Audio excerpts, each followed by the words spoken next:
So what happens is when you actually like awaken this part of your body and you like you know, unlock this part of your body, then you actually unlock this part of your body. Like there's a reason why the yoni and the throat chakra, or the larynx, look so similar, because they're two sides of the same coin. This one's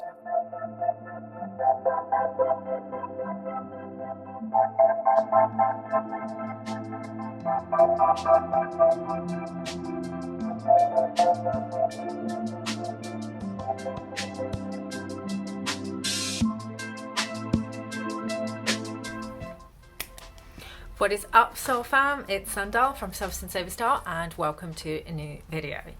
Okay, so today I was requested by, I've actually had it requested by quite a few of you, but somebody requested on my Instagram, can't remember exactly the name of the person, but I'll see if I can put it up and credit the person who requested that I do a video talking about my favourite books, the books that have really, you know, what's the word, informed the bedrock of just my world vision and my knowledge base and all of that stuff, you know, books, life-changing books. So so you have it all in one place. I did do an Instagram post where I listed a few of them. I've actually got a more comprehensive list now, which I've included more books, because obviously Instagram is like really small caption, so I couldn't get everything in there. Now obviously I'm gonna add to this as time goes on, so I can do like another like part 2 update in a year from now, because I have literally got so many books on my reading list right now that I just need to read, but I haven't finished reading. Actually, I'm going to add 2 more books to the end of this that I'm in the middle of reading that are really good.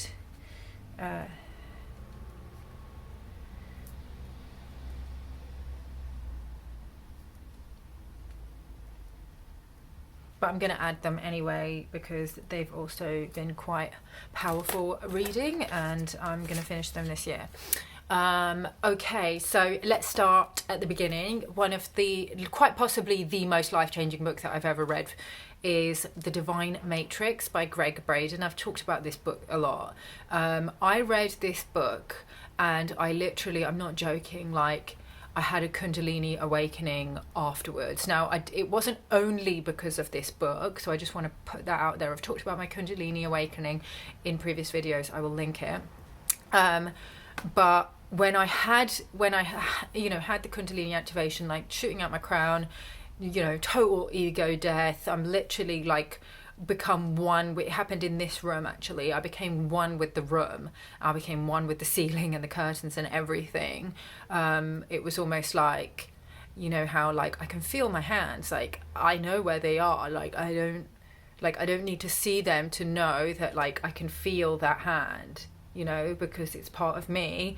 That completely disappeared, and I just completely blended into the room, and I could feel the sensation of the ceiling because I was the ceiling. Okay, so I've talked about how, you know, in various previous videos about the quantum field and about, you know, particle wave theory, and how we're literally just ripples in an ocean. So there is no separation between our physical bodies, our etheric bodies, our causal bodies, and the rest of the field. So I'm literally like vibrating on within the same, not the same frequency, but that chair is me as well, because we're all one, right? Now obviously there's caveats and nuances, as Tony Gaskins would say, but that's kind of a simplification. And so Gregg Braden in the book goes into it. So when I had the awakening, all of the things that I was researching in this book that he was talking about suddenly made sense. And in the video I talk about, you know, the other things that I did that led up to the awakening and that, you know, could have contributed to it. But before I read that book and before I had that awakening, I was not spiritual at all, which people who know me now find very hard to believe. But I was very like into the 3D, science, logic, there's no God. Like, you know, if there was a God, then how come we can't see him? Even though as a child I actually used to talk to God, and she would talk back, and I would have like regular communications. I also used to see entities when I was a kid, but I blocked it all off. And as a teenager and a young adult, I was very like, nah, none of it is real. That's all hocus pocus, superstitious. And I thought it was all nonsense. And then I read the book, and he talks about all the different, and this is what got me, he talked about all the different experiments in quantum physics that have proved the idea that, our thoughts affect our DNA affects the quantum field, that our brains do not think thoughts, they receive thoughts, that our consciousness is not contained within our brain, our consciousness is non-local. Read the book. It was seriously life-changing for me. And I love Greg Braden. I think he's not one of these like false light teachers. He really, I think, is very aligned to the truth. Okay, so another really life-changing book that I read was The Convoluted Universe, Book 2. I mean, the reason why I chose Book 2 rather than starting at the beginning was because I was living in India at the time, and I just borrowed it from Library Wala. And I'm really sorry, Library Wala, that I never returned the book, but I had to leave India at like very short notice. I had like 4 days to pack up my whole life and move to Thailand. So I did try and return the books, but it never ended up happening. But they fined me for it anyway. But it was an amazing book. That was the only one that they had at Library Wala, book number 2. But it was amazing. She talks... So Dolores Cannon is, or was, a hypnotherapist. She would regress people who had instances of like lost time. So they would just be like driving down the street, and then suddenly they would be driving down a different street at a different like hours later, and they had no idea what had happened in between. So she would regress people, and she'd found that these were like first contactees that they'd had like interactions with, like not just aliens, but like interdimensional beings like Pleadians and people from different beings from different star systems and things like that.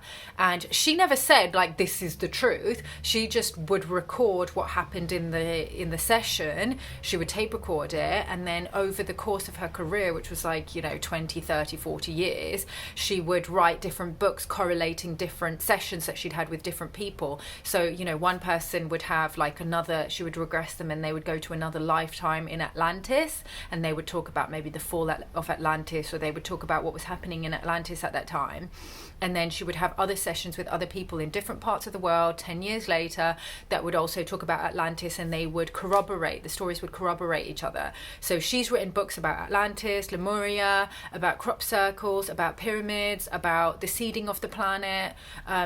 She wrote a book which was conversations with Leonardo da Vinci. So sometimes she would regress clients, and they would start channeling the consciousness of Leonardo da Vinci. So I haven't read all of her books. That's the only one that I've read, but I've watched a lot of the stuff that she's done on YouTube. She's now passed away. She's no longer in this dimension, but her contribution is just incredible. Now, she talks a lot about the Pleadians, and I have heard some things about the Pleadians that are maybe like, she talks about them as very benevolent, but I've heard some things from, other people that they're not 100% benevolent. So just be discerning about that. Be discerning with everything that you read. Don't take anything as gospel. Just keep open, seek knowledge, and have knowledge corroborate each other, and just go, okay, this resonates, so I'm going to go with this for now. And then when you come into different information that contradicts earlier information, then you can just let things go. That's what being sovereign and being a truth seeker is all about.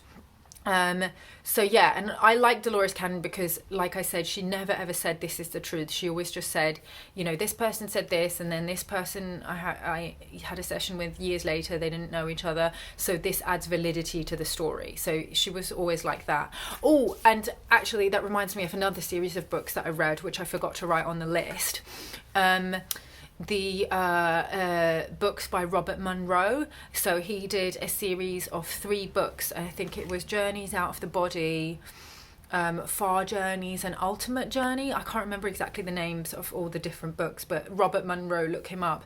So he was quite a famous advertising executive in the 1970s who just started having these spontaneous out-of-body experiences and started astrally projecting. And he thought he was going crazy, so he started seeing all these different doctors and psychiatrists and stuff like that. And one of his psychiatrists said, listen, like, I don't think you're going crazy. Why don't you go and talk to some of these, you know, people who are into like Eastern mysticism and who practice, you know, yoga and meditation, because a lot of these people say that they can do this. And, you know, it's a thing. And so he's like, okay. So then he started looking into that, and he is one of the few people in history, in the Western world anyway, who used the scientific method to record his journeys. And he wasn't saying that anything that he was experiencing was true. Like, he would astrally project and go and visit friends of his, and see certain things, and then he would, you know, when he'd come back into his body, he would write down what he saw, and then he would call his friend and say, hey, what were you doing today, and da da da da. So he wanted to know if it was just his mind projecting this. Like, you know, he saw one of his friends outside the house at like 3 o'clock talking to the wife, and he was just like, that's weird, because he should normally be at work at that time, and he could have just imagined it in his mind. But he was just like, I don't, you know, I wouldn't have imagined, if I had imagined it, I probably would have imagined that he would be at work. So he called him, and he was just like, hey, you know, what's going on? Didn't tell him what he'd seen, but he's just like, what are you up to? And he goes, oh, I'm really sick today, so I just went to the doctor with my wife and then came home, and, you know, I'm just spending the day at home. And he's just like, that's so weird, because I saw him outside his house. And it goes very deep. Like, read the books, because in the beginning it starts off very kind of like, yeah, okay, he's journeying out of his body and going to visit friends. But by the third book, he's like exploring some really, like, you know, some different realms of existence, and there's some really weird things in there that you should read if you want to know more about, like, you know, what happens to us after we die and all of those things. So yeah, that's also a really, really good series to read. The next one is the Kabalian. I have recommended this to so many people who follow me, and it's like the fundamental stuff, the fundamental, what's the word? Yeah, the fundamental laws of what I teach. Like, you know, I've talked a lot about universal laws in a lot of my previous videos.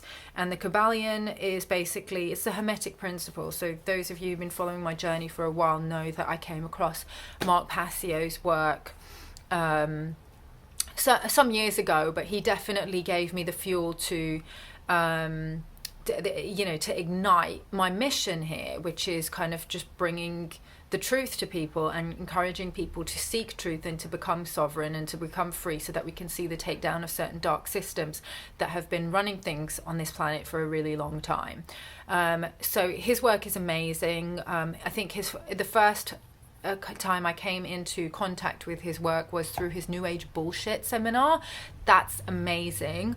If you're somebody who's got really like deep into New Age teachings and things like that, go and watch the New Age bullshit seminar, because he basically lays out all of the false light agendas in the New Age and all of the garden paths that people tend to get lost down. And he also talks about the New Age agenda, and, you know, who started it and what their purpose is with starting it. So, you know, no spoilers, but he was a priest in the Satanic Church, and he said that the New Age was started by Satanists to lead people astray. And I fully believe that. The more research I do on that, the more a lot of that seems to kind of correlate. So his most important work is his seminar on natural law, and I watched it several times, but it's basically like an 8-hour seminar explaining the Hermetic principles, and it's very deep, but it's so simple. Like, when you watch it, just suddenly makes sense, and all the deception that you were trapped in just falls away, because he just aligns you to the truth, which is just so in the middle, like between all these different controlled opposition narratives. So the Hermetic principles is the Kabalian. The Kabalian is the Hermetic principles. They are the same. You can read the Kabalian, but you can also watch the seminar, Mark Passio's seminar, because he just explains it. I did a series of Instagram posts on my Instagram just summarizing the Hermetic principles. There was one per post. So that also summarizes it just very quickly. And I'm going to do a free training series when I'm finished with my Kriya Yoga membership, because that's taking up so much time at the moment. But I am going to do a free training series on universal laws and the Hermetic principles, because it's so simple, but it's also so fundamental at this time that people understand it. So definitely read the Kabalian. Or you can even just look up the Hermetic principles on YouTube. Like, I literally studied it within the space of like 2 hours before I read the Kabalian, so that when I read the Kabalian, it just immediately, you know, I got it, because I'd already kind of interacted with the simplified versions of the Hermetic principles. Okay, so the next one, now we're going into some more 3D based stuff. That's not quite so spiritual, but it is still essential reading. 2 books. The first one is Web of Deceit by Mark Curtis, and it's got a foreword by John Pilger. So you might know who John Pilger is. He's an Australian journalist, one of the few actual real journalists that we still have on this planet.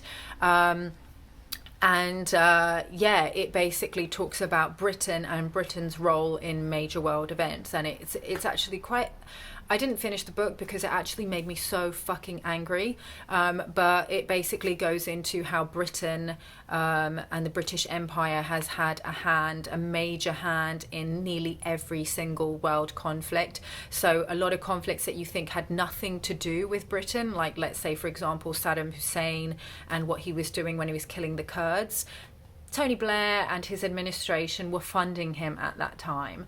The genocide in Rwanda, they're always like feeding it. They'll be feeding it either on one side, or they'll be feeding the conflict on both sides. So they'll be arming and funding both groups because they want to keep these conflicts going for various reasons.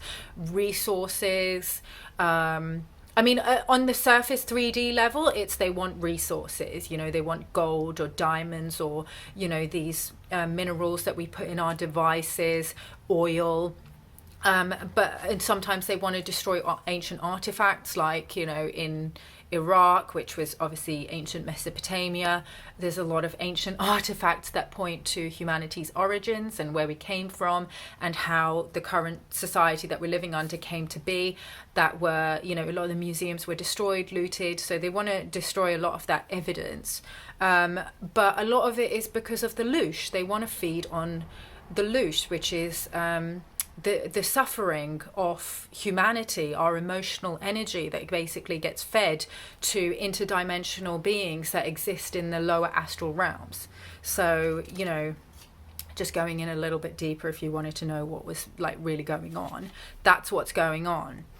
Okay, so that's Web of Deceit. Rule by Secrecy, I read this like 10 years ago. Again, I didn't finish it because, you know, once I'd read half of it, I was just like, okay, I get the idea. But it's basically like a who's who of all the different secret societies. So big secret societies like the Trilateral Commission, the Council of Foreign Relations, the Bilderberg Group. So all these different like conspiratorial secret societies that have key players who are basically some of the most powerful people on the planet. So, you know, people who are in politics, people who are, you know, on the board of directors for various arms companies, oil companies, various mineral companies, how they're all like interconnected, how they're married to each other or their families with each other, just all the nepotism that goes on, but also the more occult secret societies, like for example the Order of Skull and Bones and the Bohemian Grove, and you know who's involved with those and how they recruit. And it's very interesting because they often recruit from Ivy League universities in the like the sororities and the fraternities. So you understand, like, the, you know, in these frat houses, and I don't know if it happens in the sorority houses because I never went to university in America, but in the frat houses they'll do all this hazing. Hazing is basically like a softer version of trauma-based mind control. It's a way that you break somebody's spirit. It's the same thing that they do to animals, like they do to elephants, for example, to break their spirit, to make them compliant slaves to, put tourists on their back, or in the logging industry or whatever. So if you abuse somebody when their mind is still impressionable or when they're young, it creates a dissociative identity disorder, so a personality split, and that makes them very easy to control. So that's why they perform hazing, and then they kind of get the ones who seem to be very compliant and easy to control, they're the ones that get recruited for then these more occult societies like the Bohemian Grove, where they do certain rituals like the cremation of care, where they basically create a disconnect between the head and the heart, the masculine and the feminine. And what that does is it suppresses the right brain, it suppresses your care, your compassion, your humanity, basically. And so it makes them very, very easy to control, so that they can do the bidding of the these various dark factions that are controlling humanity. So that's a really, really good book that you should read. Ruled by Secrecy. It is quite dark, but once you read that book, you will never let anybody call you a conspiracy theorist again, because these aren't theories. Like, these are facts. Okay, next one is sort of Decolonization, Almost British, by Olivia E. Banks. This was recommended by Akala. So if you don't know, Akala is a journalist, a hip-hop artist, a historian, a poet, super woke, amazing vegan person, British guy. So I got really into watching his videos for a while, and I think I bought his graphic novel, actually, but I still haven't got around to reading it. But he did recommend this book. This was when I was doing a lot of research on white supremacy and those kind of power structures, and now I've come to a deeper understanding of how things like race and gender they use as a tool to divide people, and I've kind of come full circle with it. But it was an important education for me. So this book, Almost British, by Olivia E. Banks, is a story. It's a personal story about a woman, a black woman. I think she was from Jamaica, but black British, but originally from Jamaica, who worked for the prison and justice system. And it's just her story of just how she was repeatedly bullied by her employees and by the other staff that she worked for, until she became quite aware of the fact that she was being treated differently. And it wasn't immediately obvious to her, but it became quite obvious to her that they were being racist. And it goes into a lot of like how unconscious biases play out, because they did not believe that they were being racist. They just believed that she was incompetent, that she was lazy, that everything that she did, that where she needed things, or she was late for work because of various obstacles that she was experiencing with her job, were because she's lazy, and all of these things. So they were playing out all these very uncomfortable stereotypes. So she actually took them to a tribunal and won. So it's a really, really interesting story. And it just shows the subtle ways in which racism plays out in England. The next one is A People's History of the United States. This is really, really important reading for just understanding geopolitics, because it talks about just the settlers and the history of America, when it comes to how the slaves were brought over during the transatlantic slave trade. It also talks about how the wars that happened between the settlers and the indigenous people, and also the way that the Chinese were treated when they came over as well. So yeah, I know that some people say it's not, it's biased and whatever, but yeah, it is, it's talking about, white supremacy and how America came to be, a settler state. It's an illegal settler state. It belongs to the indigenous people. It's under occupation. And yeah, it just kind of goes into detail about how that came to pass. So yeah, the next one is Naomi Wolf, Vagina. And I've talked about this book before. I will link the video that I did, which goes into that book in more detail. But it's just an incredible book if you want to really, really understand how as a woman your sexuality is related very much to your consciousness. So I don't want to go into too much detail about this book because I did a whole video about it, so just watch that video, but it's just incredible. It was really a vital part of my own kind of sexual awakening as a woman, and just me, not just sexual awakening but sexual spiritual awakening, to like where I awoke to like, just how sacred sex and our sexuality really is. Because even though I never had like bad sex, and I'll talk about another book that helped me with that, which I read very early on, towards the end of this video, I really had no concept of the power of sexual energy to connect to God, consciousness, and to be able to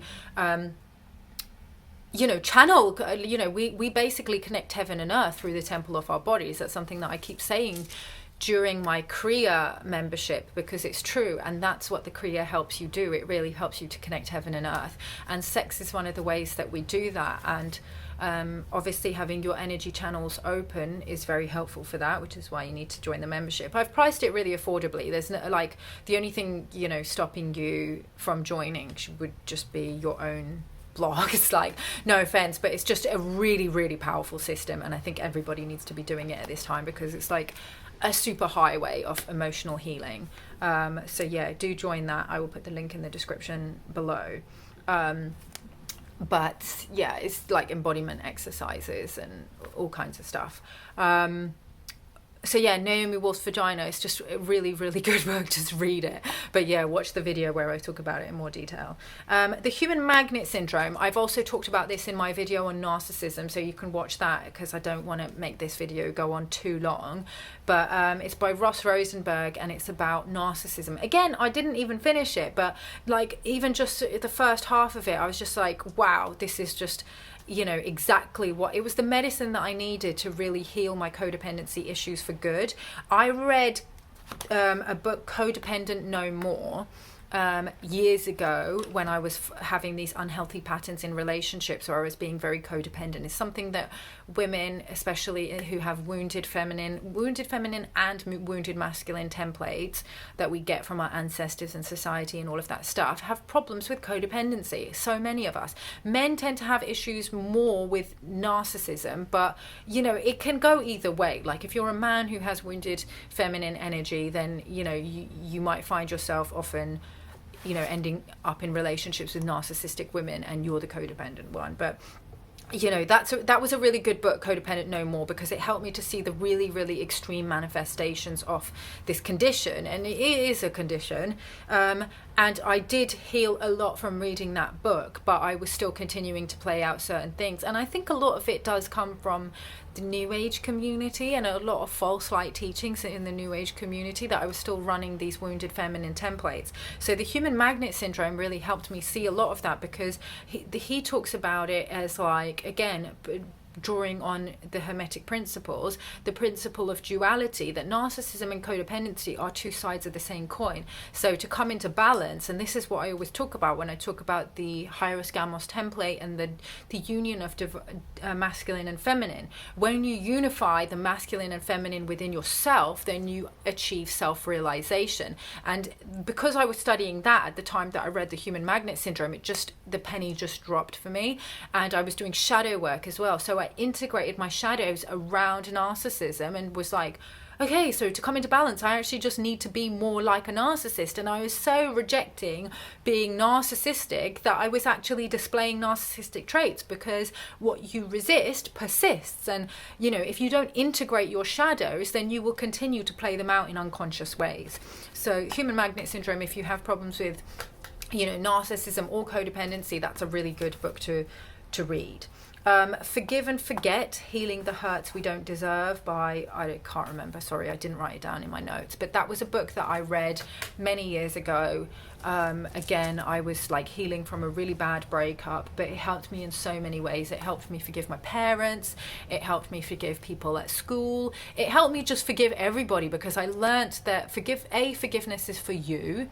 It's not about the other person. It's so that you can stop holding on to the pain that is hurting you. Because the more you refuse to forgive someone, the more you keep allowing what they did to keep, you're re-victimizing yourself. So just let it go. It's not got nothing to do with them. It's all for you.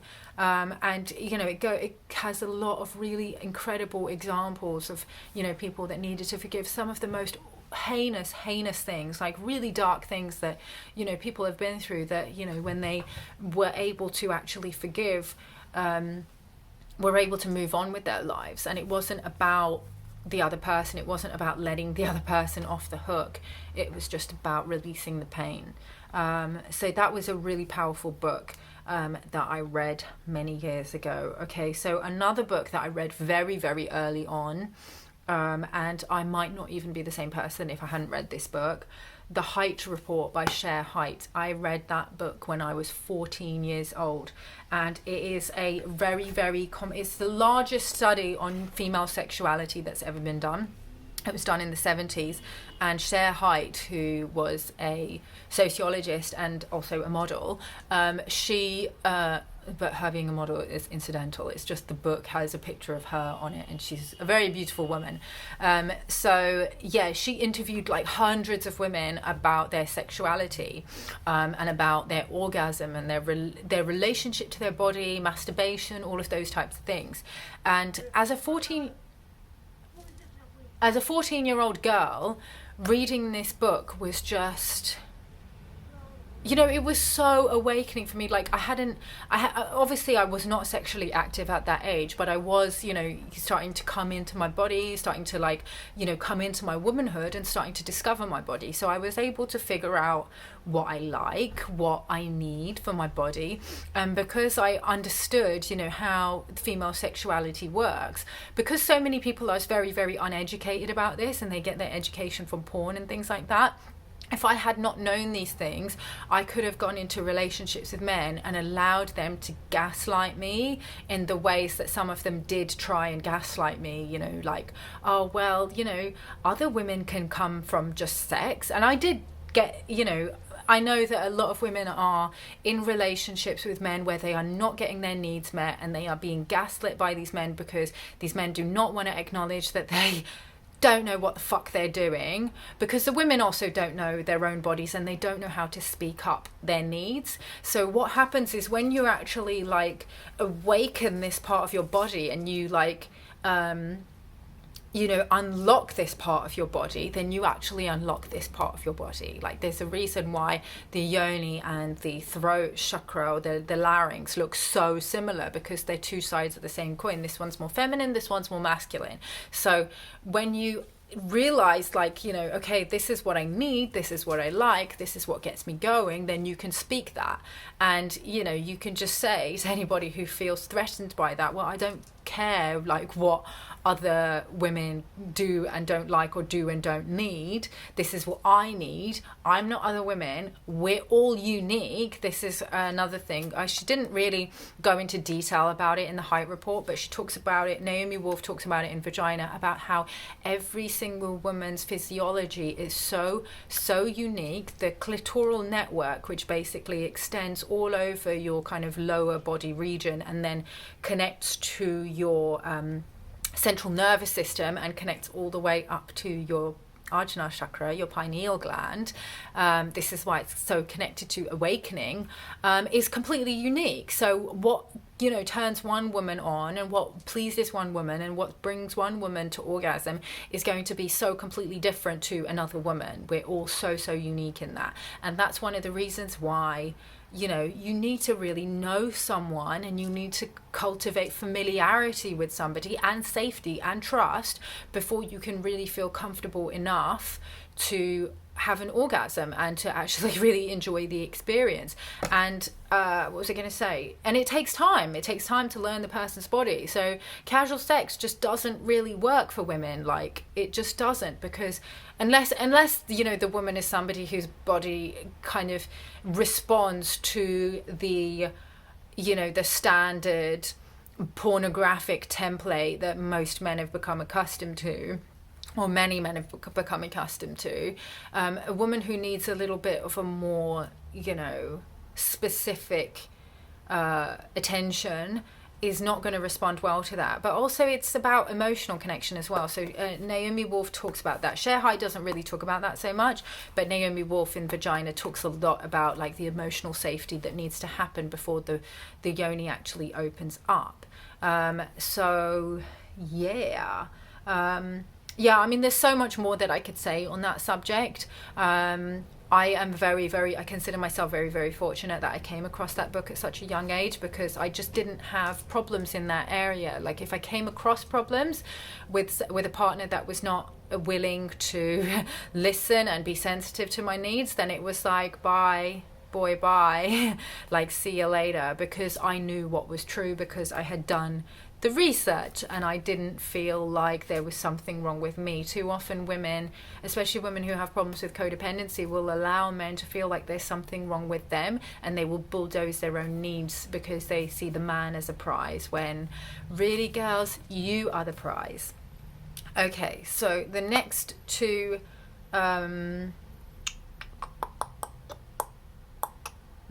books that I'm reading at the moment but haven't finished yet.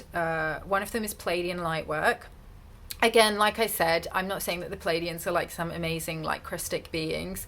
I don't know, like, I haven't interacted with them. I had an Akashic reading with Oracle Owen, and he says that I have another lifetime on the Pleiades.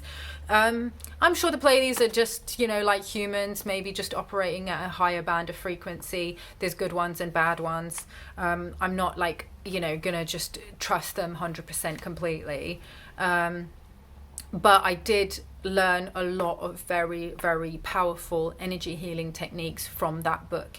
And I've used those techniques on myself. I've used them on some of my clients, and they are really powerful. So if you want to learn some of that, then give that book a go, Pleadian Lightwork. It's by Amora Quanyan. And also I am reading the Sophia Code at the moment. It's channeled by Kaya Ra. It's really good. It's really beautiful. It's basically, and she says this in the book, and I've definitely experienced this, that it's like a code, basically. It's a transmission that will actually upgrade your DNA. Like, the words will, when you read the words, it will actually upgrade your system. It will upgrade your light body. And I have felt that, like, every time I read a chapter, it's like I come into a new level of awareness of, who I am, who we are, what we're here to do. So I'm doing a quantum healing course at the moment with Emily Harris, and she mentioned in our course, in our lesson, we did a lesson last night, so some people actually asked her about the Sophia Code, and she said that it does contain some false light, so just be discerning always with everything, because unless something comes directly from God, there are going to be distortions. It's like a tree, like, unless it comes through the central channel, if it's coming this way, that way, depending on where your situation, your vibrational point of attraction, that could be true. But then once you get there, if you swing all the way that way, then it's no longer true. Then that is true. But when you were here, it's, if you understand what I mean, all truths are but half truths, as they say in the Kabalian. So, just be sovereign when you read all of these books. Keep an open mind. Don't get lost down the garden path. But if you do, that's fine. It's just exploration. It's like, when I studied architecture, right? So when I was designing buildings, I'd be like, yeah, what if we put the roof there and staircase goes like that? And so you draw it and you draw it and you draw it and you keep on drawing, and then you go, oh, that doesn't work now because that part's there. And so then you have to go back to the drawing board. So God is like an architect. And so sometimes she creates things and then goes, oh, no, that's not working. Let's scratch that. let's go back to the drawing board. Let's go down this path now. And we are God experiencing ourselves through each other and through this body. So, you know, this is how we're doing God's work. We're just exploring, creating. If something doesn't work, we just scratch it and we go back to the drawing board, okay? Yeah, that's it. That's all the books. Okay, 37 minutes, not doing too bad. Oh, 38. Okay, I have to go and record the rest of my Kriya membership. So if you are feeling called to join that, then please consider it. As always, I'm available for coaching as well, so if you want to book a session with me, then just DM me on Instagram and I will love you and leave you. If you want to suggest a video, then suggest a video. If you liked this video, hit the like button, subscribe and hit the bell icon so that you get notified of all my videos, and I will love you and leave you. I'll see you in the next video. So peace out. You're introduced to LSD, and unless you've taken some other drug, like for instance, like marijuana or something, well, you know, it's an altogether new thing, and you actually can have a religious